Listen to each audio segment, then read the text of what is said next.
'Tis the holiday season, and the Cleveland Browns has somehow turned into the gift that keeps on giving. In years past, it was not always that case. They were things that were frustrating. You got to the holiday season, you unwrap that Browns jersey, you go, yeah, this is great. Or, you get tickets from your buddy because you could get them for $5 and go down. They're not the case for tomorrow night, man. Those tickets aren't cheap down there for Cleveland Browns Stadium. Takes some time there. Takes a little time on that. But the Browns somehow are the gift that keeps on giving, even when they're not getting gifts from the football god. Their gifts are more guys getting hurt and on IR. But Joe Flacco, Amari Cooper, making it a very Merry Christmas for a lot of us out there, and they got a chance to just keep adding on to that gift tomorrow night. We got a lot to get to. I know it's crazy on a Wednesday that we got to look back to that game this Sunday, but we will. Big game tomorrow night. Lot to get to. Cavs are in action tonight, our typical boost. And we are back right here on Big Play. Hopefully everybody had a great holiday season. We're not done yet. We got a lot to get to, so let's get to it. Welcome to the show, everybody. I am Matt Fontana. He is Ryan Tyler. Good morning. Happy to have everybody alongside here on a Wednesday. First off, Merry Christmas to all if you celebrate or whatever holiday you do celebrate. Hopefully it was a great one, Ryan, to you and your family. I hope you had a fantastic, relaxing weekend. Now's like the fun time because it's a couple days later. You can actually play with all your toys, or if you're an adult. You know what I got? I got a new backpack.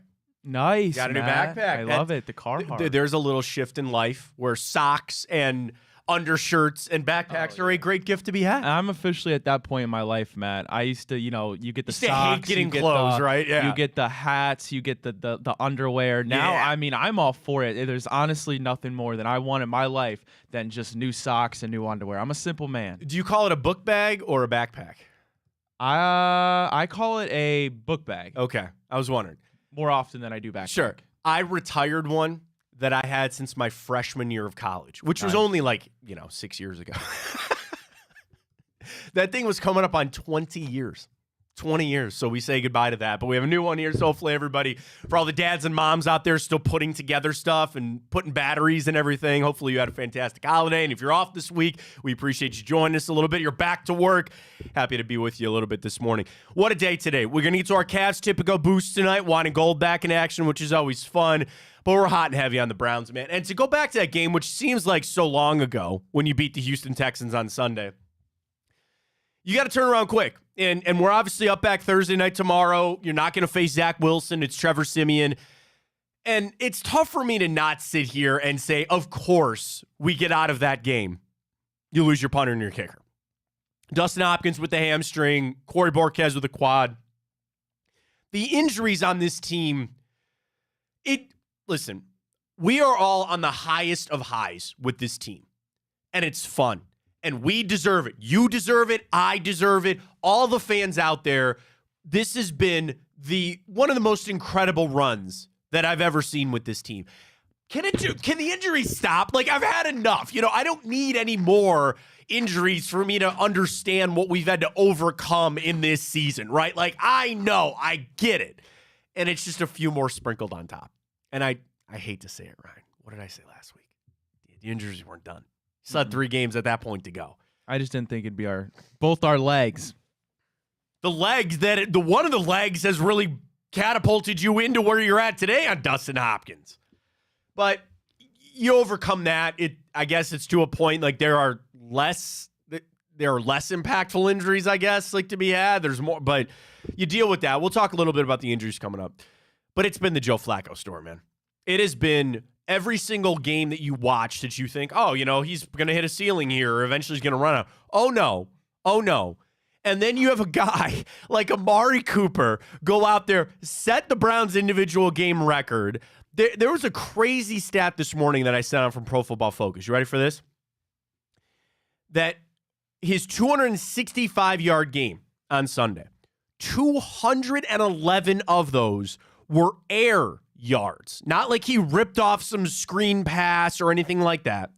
That is the most in a single game in the PFF database history. Going back to 2006, nobody has had more air yards in a game than Amari Cooper had on Sunday. I think it's a lot of credit to Amari Cooper. It's a lot of credit to Joe Flacco, too. We talked about when he showed up, when Flacco first showed up, which again seems like a year ago at this point. What was the big thing? Oh, his strong arm, and maybe we can unlock some of this deep passing stuff. This is to a degree that I never expected.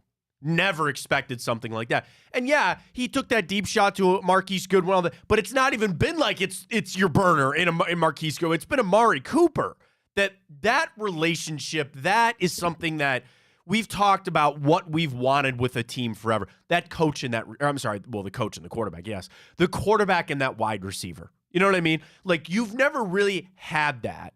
Even when you had great quarterbacks, you can borderline go back to 2007 with Braylon Edwards and Derek Anderson. You've not had a quarterback wide receiver type of relationship like this in 15 years. More? I mean, it's insane to see. And especially for a guy like Flacco, who just got here, is still kind of learning the offense. It's one of my favorite things of the year. It is one of my favorite things. And there's going to be a conversation to be had when this is all said and done about your favorite things about this season and, who stepped up the most. Kevin Stefanski, by the way, now the favorite in some places to win Coach of the Year. Wish we had that ticket. I still have Miles DPOY. How do you feel about that? Well, we'll get into it, obviously, but I mean, how big of a game is this for Miles in terms of that it's going to be on the national stage? You're at home. Really, this is your chance to show the world what the people in Cleveland and the people who know football have been watching, that Myles Garrett is the best defensive player in football. So I think this is a real chance to put that stamp on that award for him. There it is. So they got a lot going on for the Browns. We're going to post our Twitter question this morning in the spirit of what we're discussing with Flacco and Amari Cooper. Who's been more impressive, in your opinion, more recently for the Browns? Who has impressed you more this season, Joe Flacco or Amari Cooper? Vote on that. We'll post that up at Matt Fontana Show. Drop us a follow there on Twitter. If you're there, you can always watch the show. We're streaming, of course, on YouTube, on the Big Play channel, and also our individual show channel. How's the Instagram thing going? I'm still working on it. Mark Zuckerberg, Meta, that world. He gives me a headache. That's fine. We'll stay with Elon. Well, that's not really probably a good thing to do either. But that's all right. We'll work on that in the new year. But we're streaming everywhere, wherever you need us at Big Play here on the Fontana Show. Flacco or Amari Cooper? Who's been more impressive for you? And I think it's my gut said Flacco. My gut leaned Joe Flacco. Not even just for the statistical things, but it's that he just got here, that he was on his couch, that he's 38 years old. Like Amari Cooper, if you would have told me at any point that Amari Cooper would have a record-breaking game for the Browns, I'd be like, I could kind of see that. I think Amari Cooper is very good. Joe Flacco, that one I don't know I saw coming. That one I don't really know if I saw that one coming. And I had the utmost faith in the Browns, and I was hoping, but I have to pinch myself that Joe Flacco is doing what he's doing with this team. And I had a lot of conversations over the holidays with my friends, my family, like just sometimes how timing works. And we're going to hear from Joe because one of the big questions to him yesterday was, were you kind of shocked the Jets didn't call you, right? When they were going through their Zach Wilson stuff and how he's hurt, even when Aaron Rodgers got hurt, that Flacco was sitting on his couch. And I think about this probably more than I should. That you could have been 2 or 3 days away from some other team signing him. And, the shock that it was when Deshaun Watson went down with the shoulder injury, if that had happened even a week later, or that's just like the cosmos, just all those things that have to go in line for things to happen, to have Joe Flacco there, to have him available when there are other teams that needed quarterbacks, and then for them to make the signing. I'm sure that Andrew Berry sat there and went through that list like we did. And, this guy's still available. Or, Matt Barkley, I know he got signed by the Jags. That's why he's on my mind. But, Matt Barkley was available. You could have gone and gotten a guy off a practice squad. You keep rolling with Dorian Thompson-Robinson or P.J. Walker. All of those decisions, you had to make several of them to get where you're at today with Joe Flacco.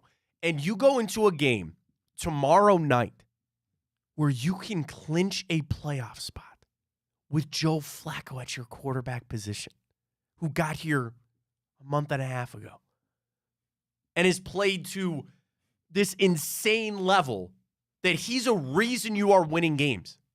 This is not anything that shocks anyone. You don't win those games without Joe Flacco. You don't win those games if you decided to go get some scrub quarterback off somebody else's practice squad. You're not winning those games. You're not in the position that you're in if you didn't sign Joe Flacco. There are so many things that had to go right for that to happen. And here we sit today, getting ready for a huge game tomorrow night. We flip it over to Amari Cooper. So again, our question this morning, asking everybody, who's been more impressive for you in, recently, I guess if you want to go with the season, is Amari Cooper or Joe Flacco? So with Amari Cooper getting his 200-yard receiving game, I saw this stat, which was pretty crazy. And I want to make sure I'm pulling it up. To do 200-yard games with three teams total. Do you know the only other guy in NFL history to do that? Did you see this stat? Wait, you said he's had 200. He's had a 200-yard. So with the Raiders, Cowboys, and Browns? Right. There's only one other guy in NFL history that had a 200-yard receiving game with three teams. So again, you're right. Dallas, the Raiders, and the Browns for Amari Cooper. Who's the other one? Oh God. Okay. Obviously, I'm assuming he's in the Hall of Fame. Or is it? Do you know? Or is he not even eligible yet? I think he's in the Hall of Fame. Wait a minute. You'd be shocked if he wasn't. He's definitely eligible. Okay. Oh yeah, he's in. Yeah, he's in. Oh yeah. Okay. Okay, I want to make sure. Well, there's a little hint that he probably obviously deserves to go. Sure. But there's some people off the field that maybe weren't a big fan of this guy. Oh. He lived that wide receiver lifestyle, man. Did he? He did. Did he? He did. Okay. Like when you think of diva wide receivers, you think of I think of Deion Sanders. Close. I mean corner, but close. No. Yeah. Michael Irvin? No, that again, right in the same vein as primetime, but it was not Michael Irvin. Okay. If you didn't say Michael Irvin, you'd probably say this guy. Terrell Owens? Terrell Owens is correct. Okay, yes. Okay. Nice. I didn't want to have to pull the workout in the driveway thing, but Terrell Owens. Now, here's the other thing. Who are the teams that he did it with?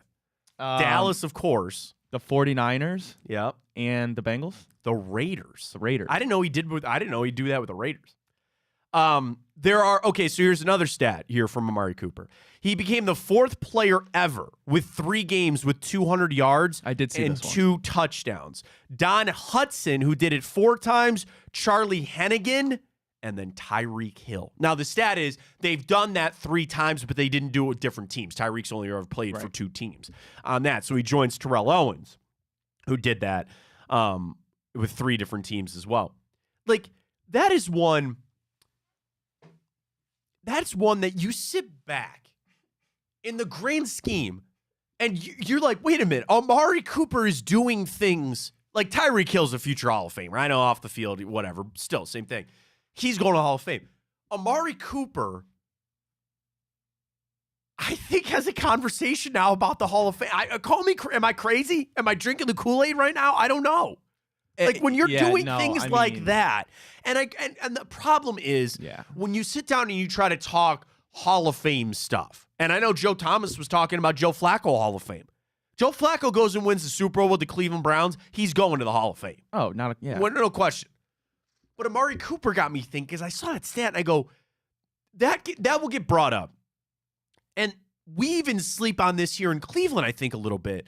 If you're talking about a Hall of Famer, I ask, was that guy ever the best at their position for a couple of years at minimum, right? Like there was a stretch that Joe Thomas, with no questions asked, was the best left tackle in football. That's why he's down in Canton, right? When you talk about even players that are in the league right now that you assume are going to be Hall of Famers one day, they were the best at their position for a stretch run there. And I say this as a Browns fan and Amari Cooper fan. I don't know if I could quite say that, but then you look at some of the stats and you look at just even getting back-to-back 1,000 yards, which had never been done in the Cleveland Browns history. And Ozzie Newsome was the only other guy to ever get multiple ones. Those are Browns stats, and those mean a lot. I think Amari Cooper would have a case. You want to know the other thing that I think has been solidified? Amari Cooper's going to go into the Ring of Honor for the Cleveland Browns. There is no question about that. Wow. That I truly believe that.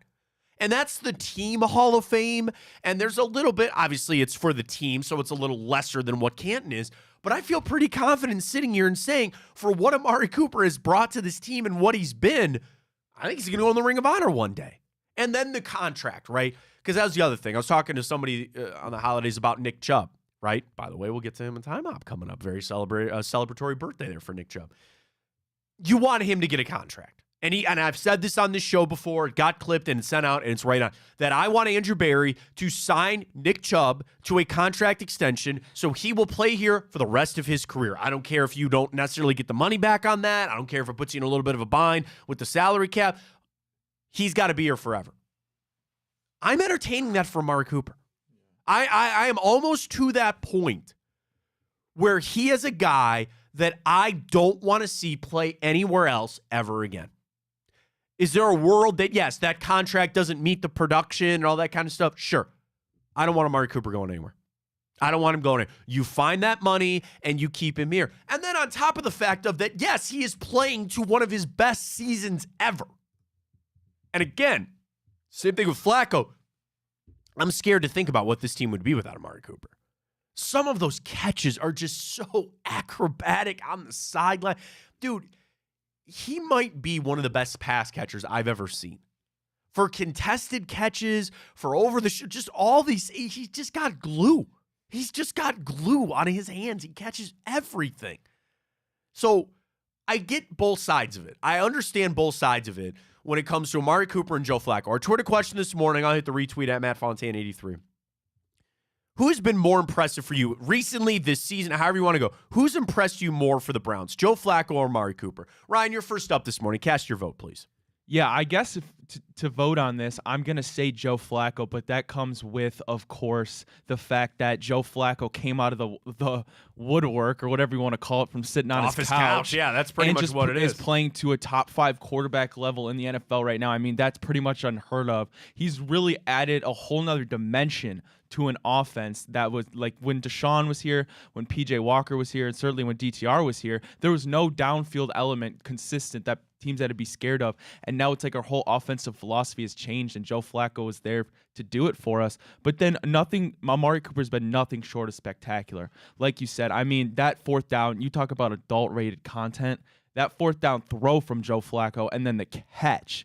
I mean, it was unbelievable. And I don't want to be this, we'll have all these discussions come the offseason, of course. But if you're Amari Cooper, why on earth would you want to go back to Deshaun Watson throwing you balls when you're having the best year of your career and you've came on record saying that Joe Flacco throws the easiest ball you've ever had to catch? And that relationship, because Flacco has talked about it, Amari Cooper has talked about it, and Flacco, he's made comments. He goes, I just get him the football.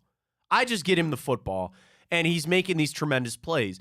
Yes, there will be that change. Yes, there will be. But you look at it now, we've had this discussion, you take the variables out of it, where I know Amari Cooper can get this done. Okay, I know that David Njoku can get this done. And I guess there's inherent pressure of when Watson returns to put up the numbers and all, but to know, like, dude, just get them the football. This has been one of the things about Joe Flacco being here. I have had this shift on, I don't need all this flashy crap. Like, get them the football, throw the football. That's it. That's it. And you see, and I know I'm making it out to, it's like I'm playing Madden. I feel like it's that easy. Well, just hit X and throw Y or all those other kind of stuff. It's not that easy. I know that. But you see what Flacco has meant and what he's done. You don't need all of that. You don't need all that. Play consistent football. There's going to be some turnovers, fine. And you're driving up and down the field, left and right. It's been fantastic. It's been amazing to see these two guys play it out. So vote on that. Flacco, I think, is going to get a lot of run in this. He's the sexy pick. I know. Sure. I think I'm going to go Amari Cooper, man. I really am. Like, it's not like, I'm not saying that Joe Flacco is not throwing, pretty passes, and I just go back to that splitting the 3 defenders in the Chicago game and just, ooh, spicy. Some of these catches that I see from Amari Cooper, I feel like week in and week out, I go, how in the did he just catch that? His one release where it looked like he was it was a play action. It looked like he was just gonna block the receiver. Oh my, it was disgusting. And Flacco hit him right on the money. It was beautiful. Every week, Ryan, I go, how in the did he just catch that?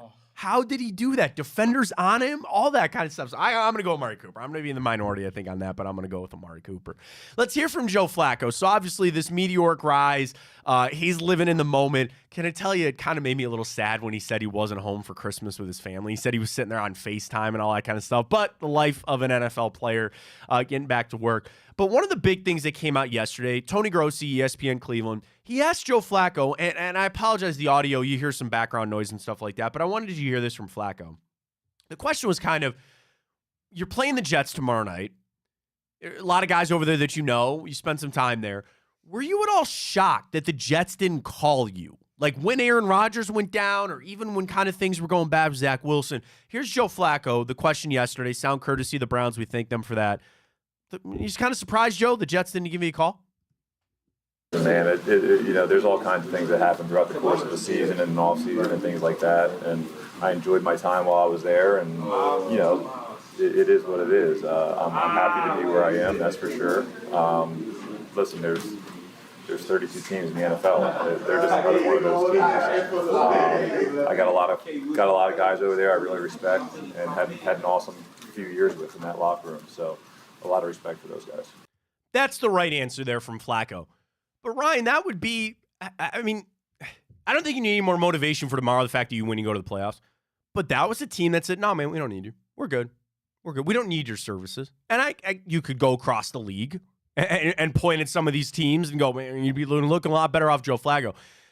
You know that there have been general managers over the last month that had to answer to an owner or a team president. They go, we didn't sign Joe Flacco. Think about that. You did. Wait, we went with this guy or Joe Flacco? What happened there? You know? Yeah. And part of that is Kevin Stefanski, and part of that is that offense. But going for this game tomorrow, there's got to be a little fire for Joe Flacco. There's got to be just a little bit to sit there and say, yeah, man, you guys thought you were going to roll it out there with Zach Wilson and Trevor Siemian. All right, I'll send you packing. I'll send this team to the playoffs. And I know all bets are off when it comes to this team making the playoffs. They got, 99% chance. We feel really good about it. It's going to be a party tomorrow night when they win. You're not beating Trevor Siemian ain't beating you. That ain't happening. So you're going to feel real good about it. We're going to clinch a playoff, right? We're going to go into the last week of the season maybe resting our starters because we got a playoff game to get ready for. Oh, God. Doesn't that feel good? And in an element where you thought it was going to be Jacksonville, oh, wait a minute now. You might have to go face a Houston team that you just beat. I know C.J. Stroud wasn't there. Or Indianapolis. You are going to face the AFC South champion. That is going to happen. We are going to be favored in that game. I know it's on the road. We are going to be favored in that game. I don't care who it is. Trevor Lawrence in his shoulder, if it's Gardner Minshew and crew or C.J. Stroud. Well, okay, maybe not Houston. On the road at Houston. No, we'll be favored because I'd like to think so. We will be because we just shellacked them. I know, and that's the thing. They get Stroud back. They're still missing Tank. Whatever. But still, I mean, that's a crazy world we live in, man. You got to get done tomorrow. You got to take care of business tomorrow, which you will. More from Flacco here. Kind of off our question about who has impressed you more. Joe Flacco was asked, have you even exceeded the expectations you had for yourself when you first showed up here with the Browns? Here's Joe Flacco yesterday talking about expectations. Yeah, I mean, you could probably say that just in terms of you think you're coming into a good situation with a good team and there's a possibility for this, but you never quite know. It's up to you and your teammates to go out there and do that. And I think that this has been, what I've probably noticed is that you assume, you kind of from the outside think this is a pretty good situation, but when you get here, it's an even better situation than you imagine. That last part, I know it's kind of tough with you guys in the locker room, and you can tell, man, there's a liveliness there, there's an excitement there, you get that rolling. But he mentioned you come to a place, you have this outside view, but then when you get here, it's even better than what you thought. I understand that Joe Flacco was going to, when the Cleveland Browns came calling, Joe Flacco was not going to be, yeah, I'm good, right? There weren't a lot of teams knocking down the door. So it worked that way. But then when he shows up and you kind of look and you're like, all right, we got this player, we got this system and all that. but to see what they've been able to build over the last couple of weeks and over the last month, the offense, how they've changed that, the other players showing up. He's right. He's right. It's what your idea was. You come here, you immerse yourself in it. You're even better off than you really thought it was going to be. Ryan, I don't think I'm stretching anything by saying nobody saw this coming. Nobody. And you could try to sit there and tell me you're the biggest Browns fan in the world and you knew this was going to happen, or that Kevin Stefanski was going to, oh no, you know what? Nobody saw this. Nobody saw this streak coming from Joe Flacco and the Cleveland Browns. So you have that, but it also comes back to Flacco showed up and said, I'm going to join you guys, right? I'm not going to come in here and try to upset the establishment, or this is the offense that I've been running. You come in and say, I'm just going to assimilate. I'm just going to kind of merge on the highway here. You guys are already at full speed. Let me come on in here and let's do what we need to do. And we have seen something we talked about each and every week, right? It's getting better. Because every week, it's more tape, and it's more film, and it's more things that Stefanski and Flacco can sit down and discuss. You're telling me that all the footballs that he's been throwing to Amari Cooper has not built a relationship there? It's only getting better, which is just absolutely fantastic. It's been a lot of fun. Here's the final thing from Flacco. Dude, you played in some big games, man. But you got a Thursday night to clinch a playoff spot. Is Joe Flacco thinking about the game? I mean, listen, we talked about it a little bit after the game this past week. It seems like every week, you know, you look at the game and you're like, man, this is a big one. This is a big one, and it's just another one of those. I think we just, once again, we can worry about that when the game's all said and done, but just go out there and focus on winning. It's a lot of fun. And of all the scenarios that are out there, you could still get in without even a win. Now, a win, you're in. A win or a tie, you're in. But if Pittsburgh loses, Buffalo, Jacksonville, Houston, and there's other combinations for you to get in. That's why it's like at a 99% chance that you're going to get in, and especially with another game to go. But it's been super impressive. All right, let's get to our Twitter question. Up at Matt Fontana Show. Who's impressed you more this season for the Browns, Joe Flacco or Amari Cooper? Mr. Hyde on Twitter. Cooper has had to work with 4 different quarterbacks. Joe Flacco has won the Super Bowl. I don't know where his vote's going on. I don't know what that means. I don't know what that vote is, but that's fine. I guess he thinks maybe Joe Flacco's going to go win the Super Bowl. That's fine. John on Twitter. We knew Amari still had it. Yeah, fair. Joe Flacco has shocked everybody to come literally off the couch and win 3 games in a row. I got one more here. JP on Twitter. What kind of question is that, Matt? Sorry. Flacco's been here 4 games. You ask about the whole season. Maybe incorporate the job Stefanski's done with the revolving door at quarterback and the other injuries, managing to keep his team focused. Well, I mean, we didn't throw Kevin Stefanski in this question, but he deserves a lot of credit, certainly. The reason we didn't put him in there, to be honest with you, JP, he's, you know, I'm at like a Zen peace place with Kevin Stefanski. And I was always a supporter. Do you know where I'm finally at with Kevin Stefanski? That I can unequivocally shut anybody down that has something bad to say about it, because you have no room to stand anymore. You don't. And I'm not saying that the future, he'll be here for 10 years. I'm not saying that it won't all go bad. But for this moment in time, I am at such a Zen place with Kevin Stefanski, because if anybody tries to discredit what he has done here, I know you're just trolling. I know that you are just trolling to troll. Trollington over there. I need a troll button. A troll button. Yes, under a bridge, right? That's where the trolls started. You got nothing. So we didn't even put him in there, because it's just far and away the job that he has done with this team. Now I got to put a little on Bubba Ventrone, though.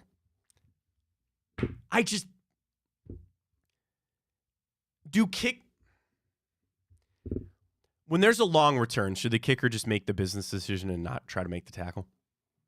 Seriously. Because now it costs you Dustin Hopkins. So obviously he's down with the hamstring. I think he's out the rest of the regular season at the minimum. You bring in Riley Patterson, former Lions kicker. He's going to kick for you. You're going to be down Borkaz. They bring in Matt Hack. But should kickers make the business decision? He had to get involved in that. And I don't, like, watching it, did he strain it running, or when he made, I don't know. But, like, the question is, in that, because the other side of it is, there's a long return and the kicker just, like, stops. And you see that sometimes with quarterbacks when they throw a pick six, they make a business decision. And sometimes coaches tell their quarterbacks, yeah, don't get in there. Don't get mixy with it. And there's quarterbacks that we have seen that get out in front and block, like everybody loved that when Baker was doing it and all that. But there are risks of injury there. Would you make the rule, Ryan, if you were the head coach of a football team, would you go to your kicker and say, if there's ever a long return, stay away from it? Basically, when you kick off, just stand there. Just stand there. Stay away from everybody. Or get in, and granted, you won that football game, but that could have been a touchdown. It could have been all these other things. And I sit here now without Dustin Hopkins. I'm going to sit here and finish out the regular season. Now, we hope he can get back for the playoffs. You're going to sign him to an extension. I think he's not going anywhere. He's going to be here with the Browns for a long time coming. But should you make that business decision as a kicker? Would you tell your kickers, dude, stay away from that football? Get away from it. Nah, I'm telling my kicker to send it. You're your football player. You got pads on, man. Like everybody else, you get in there. That's your job, especially if you're going to save 6 points on the field. Like, all right, I get enough. it. The injury, that's like a freak thing, I feel like. I mean, for making a tackle to pull a hammy. Yeah. I mean, it'd be hard to tell a dude, like, after you just kick the ball and you watch him run it down your throat to just step away. I get the point, though. But me, personally, no, I'm telling you to go after him. So Riley Patterson here, he's been at the stadium. By the way, today's a perfect day to get him down. It's rainy, it's cold, it's windy. Get him down to that stadium. I'm sure he's going to live there for the next couple of days, so you have to overcome that. Yeah, that injury is not one like a quarterback or like your star running back, but that's one that I just sit here and I'm like, again, really, again. We'll run through it after it's all said and done. Hopefully at the championship parade, I guess, or something like that. But the injuries, it never ends. It's impressive. It is impressive to see the amount of injuries that the Browns have had. And it's not like their strength and conditioning coach. Somebody sent us that on the show. Maybe they need to fire the strength and conditioning coach. I can almost tell you that it's not his fault. I can almost guarantee you that it's really not his fault. But anyway, like, you do not have a position on the field, literally now, that you haven't had somebody to deal with. I didn't even want to say what I was about to say. I'm not even. You put Charlie Hewlett in bubble wrap. Think about it. He's the last guy standing. Offensive line, wide receivers, running back. I guess the tight ends have been okay. What if Stefanski trips and falls on the sideline? Breaks a toe or something. Yeah. That happens. Yeah, it happens. You never know. Yeah. You never know. Being bubble wrapped, too. Yeah, the coaching staff, literally up and down this roster. And, we do that jersey of the quarterback, so I'm kind of glad they retired. You could do that this season for the injured guys, man. Yeah. And it's been insane. The Browns are going to be able to overcome that, though. You find some guys that have kicked before in the league. You'll find your way through that. All right, let's do this. Let's catch a break. Coming up in hour 2, I got more Browns. I have the power rankings out, and I love doing this every week on the show. We got our mailbag from Dan Graziano and Jeremy Fowler. Bold playoff race prediction. Who has the most to prove over these last couple of games? And the open coaching gigs in the NFL. Now, again, we don't have to worry about that. Kind of. Because if they come, I hope they lose Jim Schwartz's number. See, I really hope they do. We'll talk about it, but Matt, that's a concern that I really have I'm not entertaining it. I really don't. You don't think he's going to get a job? I don't. Good. All right, keep it down. Because I was just reading this morning again. You talk about the Eagles, and they're bringing back up not even the offense so much, but they lost Jonathan Gannon, their defensive coordinator. He's now the head coach in Arizona. That defense looks like crap. Yeah. And that is a part of the NFL game. The Browns might lose some front office people. Cat Raish and Glenn Cook are right on top of a lot of GM lists, and they might move on. That is a mark of your team is good. Your team is good when you got coaches and front office people that are getting snagged for jobs. I want to entertain that, and I frankly am on your side about it when it comes to Jim Schwartz, because you got to remember, I'm assuming Jim Schwartz is feeling pretty good about where he's at, right? He's probably well paid, and he has brought so much cachet to this team. I'd imagine he'd tell your teams like, nah, I'm good. I'm all right. He's had his crack at a head coach already. So that's the interesting thing with the coaching search that you don't really have to worry about, I hope, when it comes to Jim Schwartz.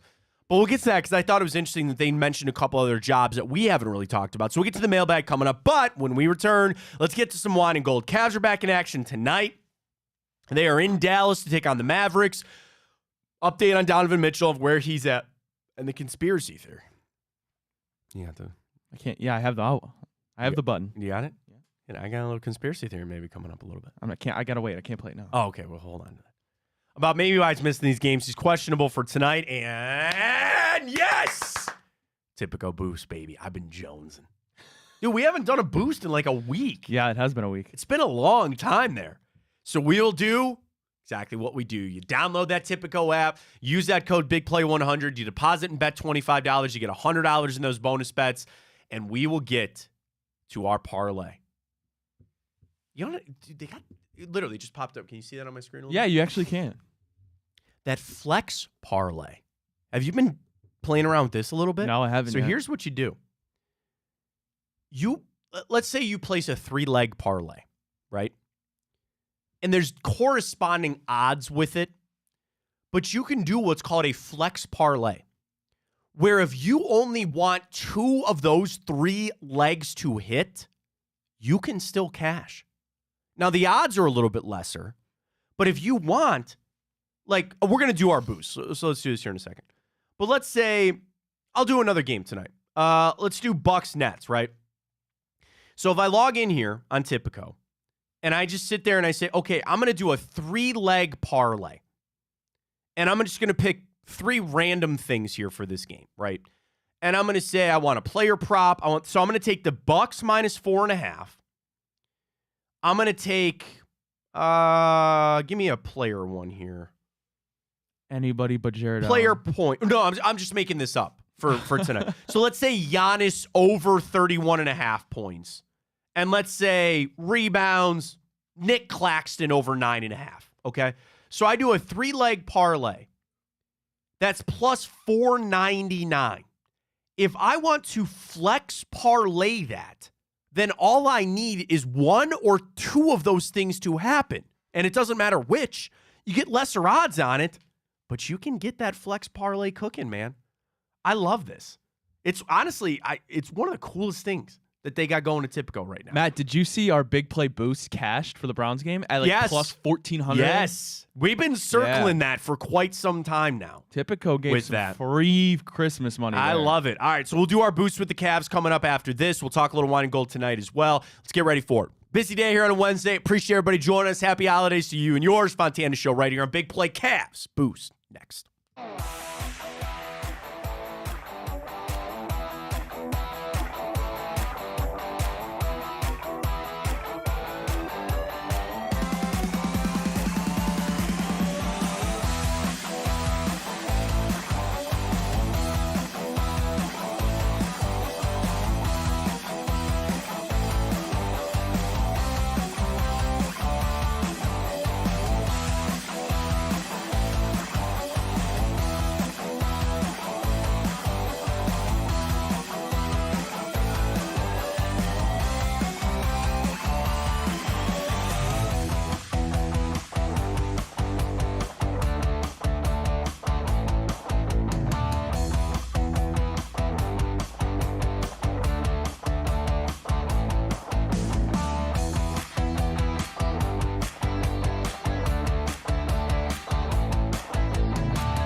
Welcome back, Fontana Show right here on Big Play. Appreciate you joining us. We're on YouTube at the Big Play channel at Matt Fontana Show on YouTube. And Ryan, we are just a one follower away from 400 there on the Twitter machine. We keep hitting milestones. All right, man. Follow us if you can at Matt Fontana Show. Drops follow there. Let's get to the Cavs tonight in action down there in Dallas, taking on those Dallas Mavericks. Can I get you some trends? Talk a little Dallas before we get to our trend or before our picks.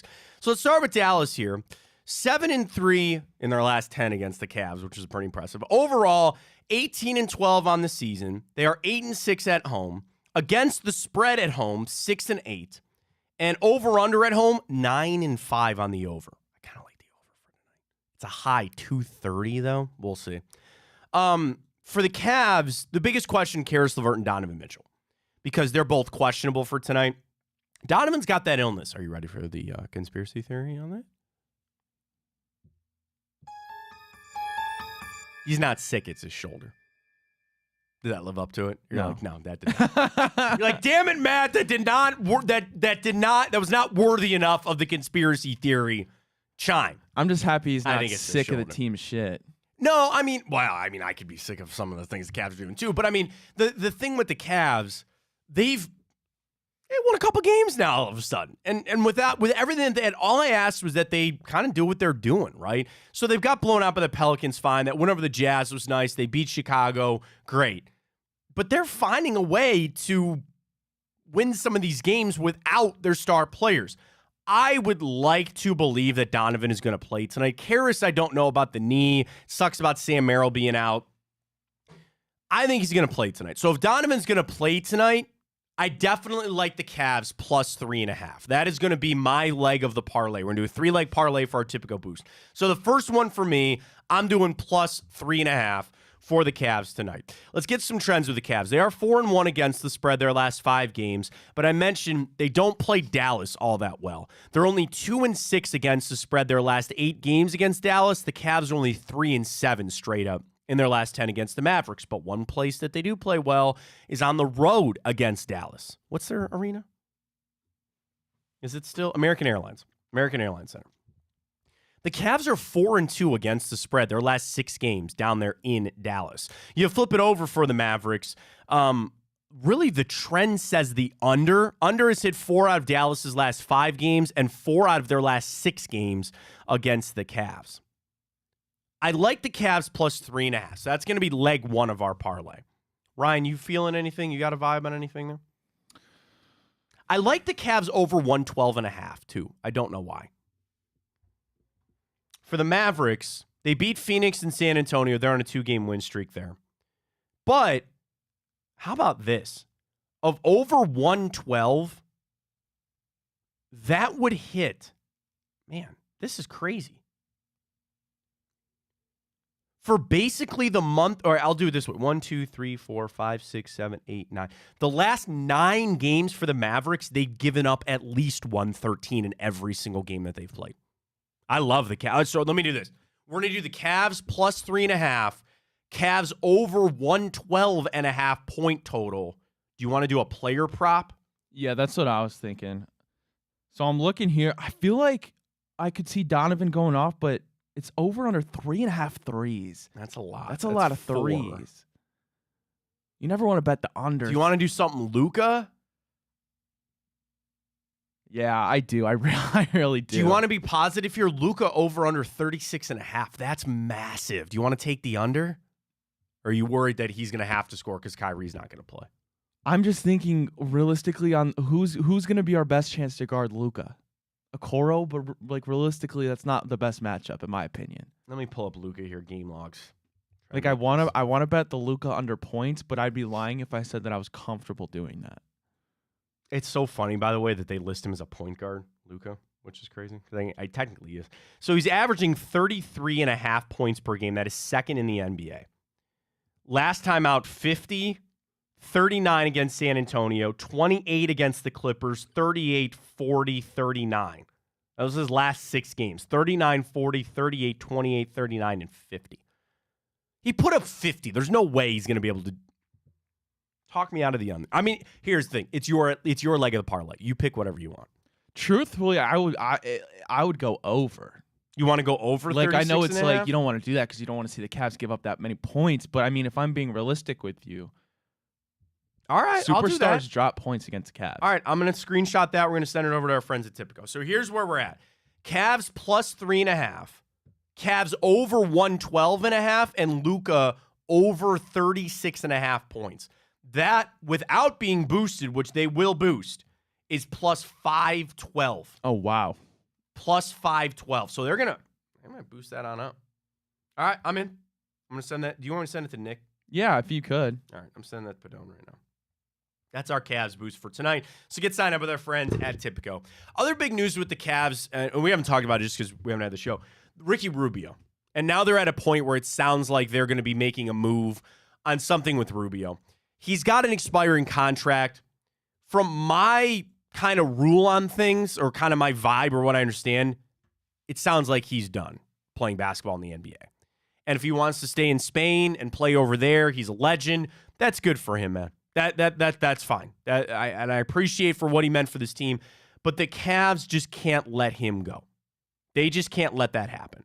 So what they're going to have to do is try to get creative about his contract. It's an asset in the NBA to have an expiring contract, and that is what Ricky Rubio is.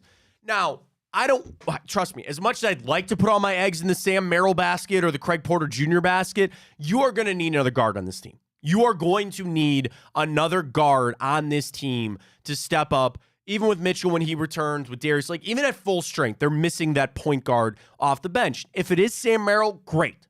And I know he's battling this wrist injury, which is just bad timing on that. But Rubio, I could really use Ricky Rubio on this team. I could. He can't play. He's not going to play here anymore. That's fine. And that's going to be on Kobe Altman to make the right move to kind of move on from that. And at least we're at this point where you know that and you can start kind of trying to grease some of the wheels, and the trade deadline is so far away. But it kind of, listen, I hope Ricky's doing well. This all starts with the fact that I hope Ricky Rubio's doing fine. But it puts my basketball team in a bit of a bind right now. And it sounds like they're getting ready to move on from him. What you can do with him, where they're able to make that move, I don't know. He's got a 3-year deal. So he's signed through next season. I thought, was there a like a player option maybe or something on that? I don't remember. Because I thought he had an expiring deal. Let me pull this up here real quick. Oops, hype. No, he's on the books for $6 million next year. God, I wish he could come back. Oh, okay, no. Okay, so I'm sorry. So his contract for next year, 4.2 of that becomes fully guaranteed on day one of the 2024 NBA season. Or I'm sorry, the NBA year. So like by June of next year, if you just decline that, then he doesn't get that money. So it's only about $2 million next year. You can move that off your books and be done. I don't know what they're going to do. You know, I don't really know how they're going to be able to approach that, but it's a move you're going to have to make. And it comes back to kind of where this Cavs team is at right now. They could use another piece, and they've had to ascend with Sam Merrill. They've had to have some of these other guys step up. And I don't want to fall into the trap of, well, just when you get Darius Garland back, or when this team had warts on them when those guys were playing. It's going to help when they come back. But Ryan, how has this all kind of shifted for you? How has this all changed where you had these bad injuries? You've seen the Cavs win some games, and frankly, I think there's a chance they might win tonight's game. We'll see. But to watch these games, does it give you a little more hope that they could keep this afloat and still be that top 4 seeded team like we hoped in the East? Or are those dreams out the window? No, I mean, they're certainly not out the window. I wouldn't say I'm uber confident by any means. I think really the next step in this season that I'm looking for, like what I'm really going to pay attention to, like we all will, is just the fact you can continue to rattle off these games before you get to that trade deadline. And because what Kobe Altman decides to do at the trade deadline, I think will really just show a lot how they feel, obviously, towards the rest of the season. But I wonder how much in his mind is he attributing, hey, if I don't do anything at this deadline, Donovan might realistically, that might be all it is. Because if you don't have that, if you don't get an extra piece, Or I don't know, maybe you're just banking on when Darius and Evan get back, we're really going to be set. But then again, it's like, okay, that throws off what we saw happen in the earlier season is when you have those injuries, you don't get that consistent rotation. You don't build that chemistry, right? Like we've never really seen this team yet be what they are supposed to be consistently. And so that kind of is bumming out because that's kind of what we were getting into right before these injuries just piled up.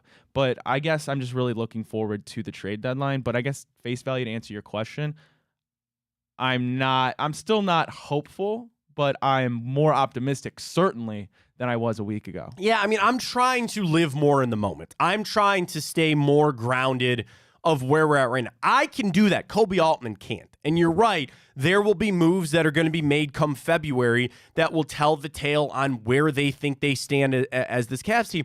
And this point of the season is extremely pivotal. If they fall off a cliff, it's done, and they're going to trade Donovan away and all that. I don't really want to think about it. Just kind of live where you're at. But there's that. I'll put it this way. I believe that they are going to make a push for this season. There's no reason to pack it up yet. There's a reason to keep fighting, and I think they're going to do that. So they'll make moves corresponding with that. And yeah, people say this all the time. It's kind of annoying, but it is what it is. You know, when you get Darius and Evan Mobley back, that's almost like making a trade, right? How many times do we hear that with the guy? Well, when you get this guy back, it's almost like you made a trade. Yeah, and you're going to get those two back, and thankfully they're not season-ending injuries. It's just the ultimate question of can you keep this going while they're out? And I will tell you, I know it's only been a couple of games, but they've shown me a little more than I thought. I really do. Now, tonight, you face a Dallas team that I don't think is necessarily in the position that you thought they were going to be. They're a couple games above 500. They're fine. They're not the best team in the West. They're the 5 seed right now. But you get scrappy tonight. You see, I really hope Donovan plays tonight. I think he's going to. I think he will. And if he does, I feel really good. I feel really good about the Cavs covering tonight. I do. But with all that being said, game in and game out, I don't know what I'm getting with this team. And that's fine.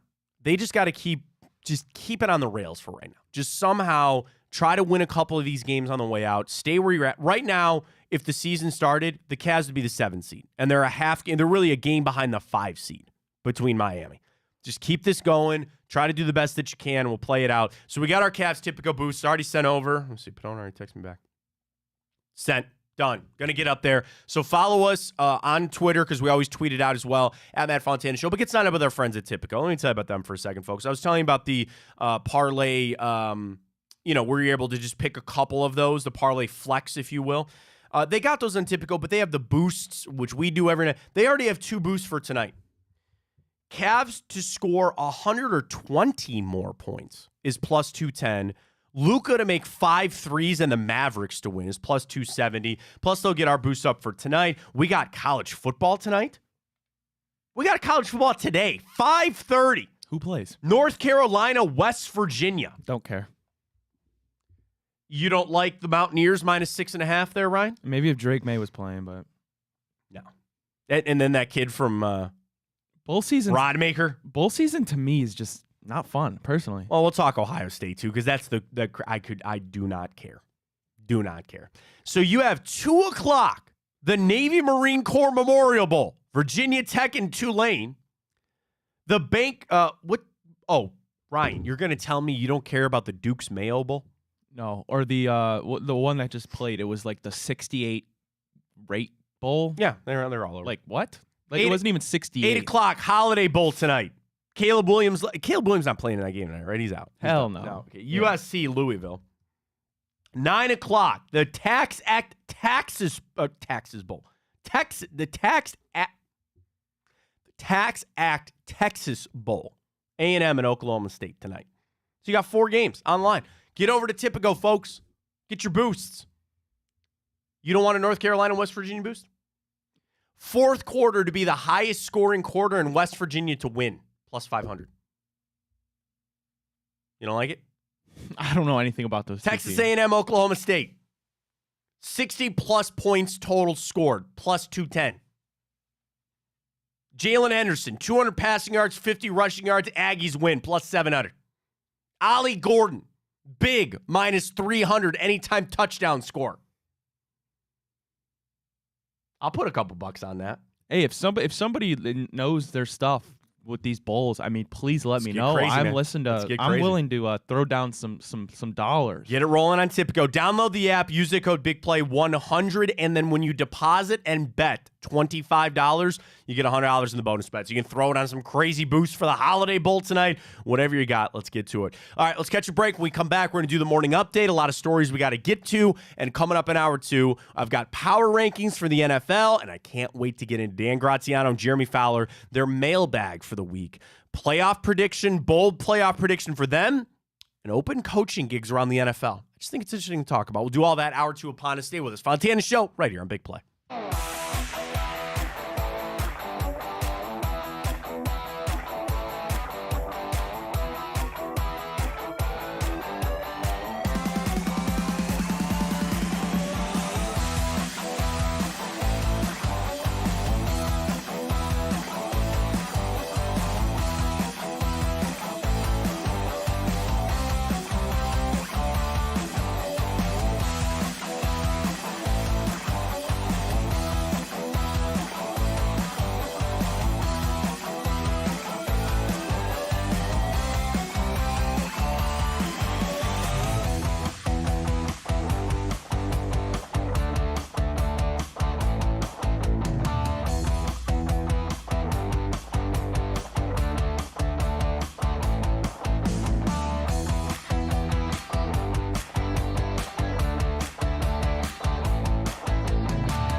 Stories got to know for your Wednesday, Thursday, Monday, whatever today is. I'm so thrown off. So we're off Monday, Tuesday. Today is, in fact, Wednesday. I need to keep reminding myself of that. Short week.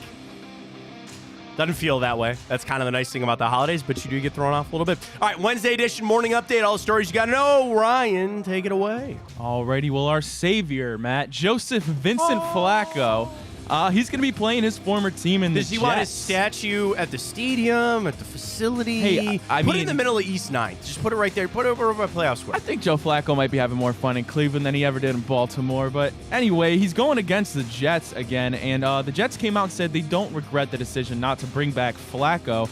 But Flacco he said, he enjoyed his time while he was there. It is what it is. And he's happy to be where he is. That's for sure. Oh, how could he not? I mean, the other really interesting thing about Joe Flacco is now those doors are back open where teams are going to call him. And year to year, There's so much change. There's so much turnover in the NFL. But there are teams that'll watch what he did, and they will call him and say, do you want to come be our backup? Or do you, like, I don't know. And, you know, I'm not trying to put the cart before the horse here, but I actually think it's in the best interest for the Browns that they don't bring him back. And you're saying that's crazy. Why would you do that? It's a debate to be had for another day.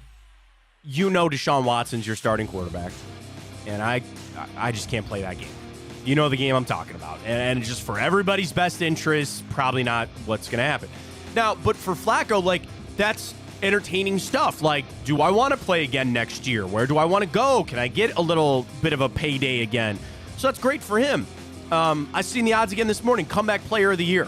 Now, the thing is, Damar Hamlin, rightly so, I guess, has been the massive odds-on favorite. But if you take that out of there, which I think is an important thing to remember, the guy died. He was not with us on the field and came back. Like, that's pretty impressive. But Joe Flacco, that is the definition of a comeback player. That is the definition of a comeback player of the year. It's been great to see the not burning of the bridges, but yeah, he moved on from the Jets. He's here now, and now he has the excitement of having maybe a career resurgence here. We'll see. I don't know. I mean, good for him. I think he handled it the right way with the Jets.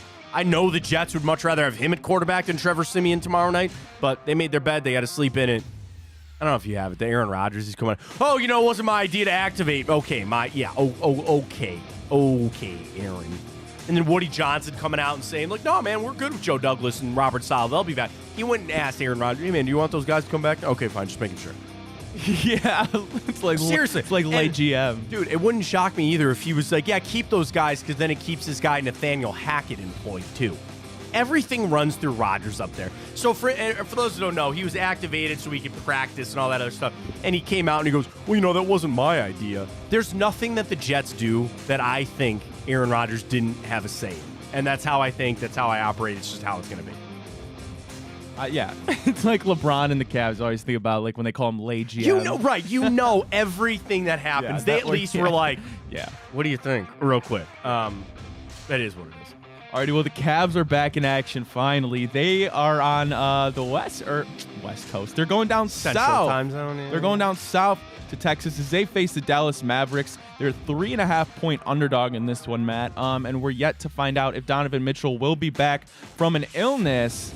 However, you had your own conspiracy theory about that earlier. I think it's the shoulder, man. And I'm stealing this because I saw it in several other places. So I'm not really that smart to figure it out myself. But, yeah, I think he whacked his shoulder. He looked to be in some discomfort when that happened. And maybe they said, hey, I'm not doubting that Donovan's dealing with an illness. Everybody is. But if it was a combo of like, yeah, your shoulder kind of took a hit, you're not feeling all that well, let's sit you down. Because we know this. The Cavs, while it's going to be a tough stretch, they're not going to do anything without Donovan Mitchell. So this is truly a sacrifice the battle to win the war type of thing. For them to try to keep this thing afloat, they're going to have Donovan Mitchell. There's just no question on that. So we'll sacrifice a couple games here. Now, what you got to give a lot of credit to the Browns, or I'm sorry, for the Cavs for, that they've been able to win these games while he's been out. Now he comes back, and it's not a rubber stamp like, oh, yeah, they're going to win that game, no problem. But you still look at it and you say, all right, you know, there's a better chance, or it's all about winning some of these games while these other guys are out, and it's going to be a lot harder without Donovan Mitchell. Give him the time off. I'm completely fine with that. Well, staying in basketball, Matt, history here, but not good history. But luckily, it's not our Cavs. Dude, they tried, man. They tried so hard. The Pistons lost their 27th straight game, Matt. Their last victory came against Chicago on October 28th. And Pistons fans, us as Cavs fans, did feel your pain as the Cavaliers lost 26 straight back in 2010-11 season. Now, that is the thing. You had a superstar, the greatest player, yeah, I said it, to ever play the game, leave and kind of leave your team in shambles. What is the Pistons' excuse? What's the Pistons' excuse? If I'm Cade Cunningham, I'm like, get me the hell out of here. What is there? Oh, seriously. Now, the issue is that they it's a thing now. You know what I mean? And I'm not. They play. They're there for every game. So as it mounts, but now everybody's gonna watch. Everybody is watching. And the other thing for some of these other teams, you know what their opponents are now thinking, Ryan? We don't want to be the team that they finally beat. You don't want to be that. So you're going to, you would think that some of these teams rolling the basketballs out against the Pistons, yeah, we hope we win this game. Now, these coaches and these players on these opponents are going to go, you guys don't want to be the team that finally loses to them, right? And they gave Brooklyn everything that they could last night. I was following the updates on Twitter. They kept like screenshotting the box score where they go, hey, yeah, the Pistons finally going to do it. I think it's suffocating is what it is for the Detroit Pistons right now. I don't know, man. I don't know when they'll win another one. At least not us anymore. How about this, Matt? I'm looking here the longest losing streaks of historic skids in the MLB in 1889. Oh, that's pretty good. I don't know what city this is, but the Colonels lost 26 straight games. Washington? And for the NFL, the Buccaneers lost 26 straight games, 76-77. Mm-hmm. Because that was the thing. The Browns and even the Lions, when they were going, 0-16, like that's a long streak, but they won a game late the year before or early in the next season. So none of those really, the historic ones never really entered there. Yeah, I mean, again, it's now a thing. Now it's something that the Pistons are focusing in on. All the rest of the teams are too. So good luck to the Pistons. They'll get one eventually. I don't know when, but we'll see. All right, Matt, we didn't get the opportunity to talk about this as we were on break, but I want to bring it up because I want to know your thoughts on it. The rich get richer as the Dodgers signed superstar Japanese pitcher Yamamoto. And now there's been talks apparently about Shane Bieber and Emmanuel Clase potentially. The Dodgers as a suitor there. I mean, the Dodgers are going to spend all this money now, and they'll figure it out at a later date. You don't like it. I don't like it because you don't want to see teams that just buy a championship. Now, we know in baseball it's not ever that easy. And now the Dodgers are a team that you can hate. If they make the World Series, if it was Houston and the Dodgers in the World Series, who would you root for? That's what I was about to ask you. I'm Seriously, so serious. I would root for the Dodgers, I think, honestly. I don't know, man. Probably because there's something about the Astros. I'll never let that go. And those guys could be long retired and all that, but a lot of them are still there. It's tough. And I know people are talking about the deferred money and they're buying this. I mean, people cry too. These other teams could just do this too. They could just spend all this money too. And now you're going to watch the Dodgers play and everybody's going to root against them. Maybe that's not a bad thing for baseball. As far as where the Guardians sit, I know they traded for that top 100 prospect guy from the Yankees and all that. And whatever. I don't know. If you're going to do it, do it. That's it. Like Mike Chernoff and Chris Antonetti, if you're going to trade Emmanuel Clase and Shane Bieber, just do it and get the best return that you can. I don't know. And I have this bad feeling it's going to be a long summer there for the Guardians and the new blue seats. Blue seats aren't going to get broken in very much, Ryan, because I don't think there's going to be a lot of people sitting in them, to be honest with you. But make the moves, I guess. I'm in a tough place, man. I'm in a really hard place. I'm going to go to games next year. I'm very excited. My son's finally of an age that I think he can handle going to a game for a little bit. But it's going to be a long summer, man. It's going to be a long summer there for the Guards. We'll see. Well, we didn't talk about this earlier, but we got lost in all the Browns' joy. But, yes, unfortunately, the injuries do never stop. Dorian Thompson-Robinson did get placed on the season-ending IR with that hip injury. So there go your DTR packages, Matt. I'm sorry to tell you. Yeah, I mean, that's, I think, probably like a borderline roster spot type. Like, if he can't go, they signed P.J. Walker back to the active roster. It was like, if you're really going to miss the next game, then we need to make moves to kind of solidify where they're at. They'll have Riley Patterson and then Matt Hack on practice squad, so they'll get elevated up. They're playing these games like Obo Okoronkwo maybe could play all of a sudden. He's not on IR. He just kind of plays him because this season's going to be pretty much over. I'm still high on DTR, man. I still have a lot of faith in him to be the backup, spot duty when you need him. And I don't think those packages are instantly just going to go away next year. I know Watson and DTR kind of do a lot of the same things, but you got a little bit of Dorian Thompson-Robinson, a little taste, a little bit of experience for him. I'm not just going to discard him. I think there's something there. I really am high on him. No reason to change that. Injuries kind of suck, but it is what it is. Great stuff in the morning update. We flip on over to ESPN. Power rankings we go. Run through it here. Number 1, the Baltimore Ravens. Yes, how the hell did they just destroy the 49ers the way that they did? I don't understand that. I mean, Purdy throwing 4 picks is probably a good call there. Baltimore is 1. San Francisco drops down to number 2. Do you still believe they're number 2? Even after a slip up there?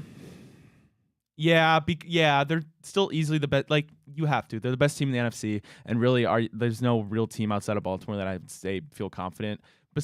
Honest to God, Matt, maybe the Browns. Yeah. Honestly. Miami jumps up from 4 to 3. Detroit up from 6 to 4. Philadelphia stays at 5. The Dallas Cowboys fall on down from 3 to 6. Buffalo is 7. Kansas City is 8. And the Cleveland Browns still stay at 9. It's going to be that way. Best rookie of the season for the Cleveland Browns. Your vote. That's what they did for every single team. It sucks because he got hurt, but DeJuan Jones. It's still DeJuan Jones. Yeah. That's what Jake Trotter writes. Jones was having an all-rookie caliber year before undergoing season-ending knee surgery, 4th pick into the starting lineup in week 2.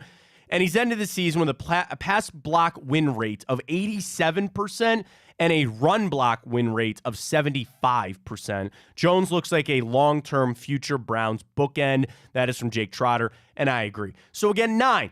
Would you say Kansas City is better than us? We're a game better than Kansas City, yet they're at 8. And we're a game better than Buffalo, who is 7. Injustice. The injustice for the Cleveland We're Browns. better than Kansas City, and we're better than Buffalo. Like, I don't... I'm just imagining having to, playing... I'm not scared. Even if I have to go to Arrowhead necessarily, I'm really not scared. Dude, they are... And we didn't necessarily go around the league this week because, we were off, but... Dude, there's something up with the Kansas City Chiefs, man. And people are trying to say that Taylor Swift is now the Yoko Ono of the Chiefs.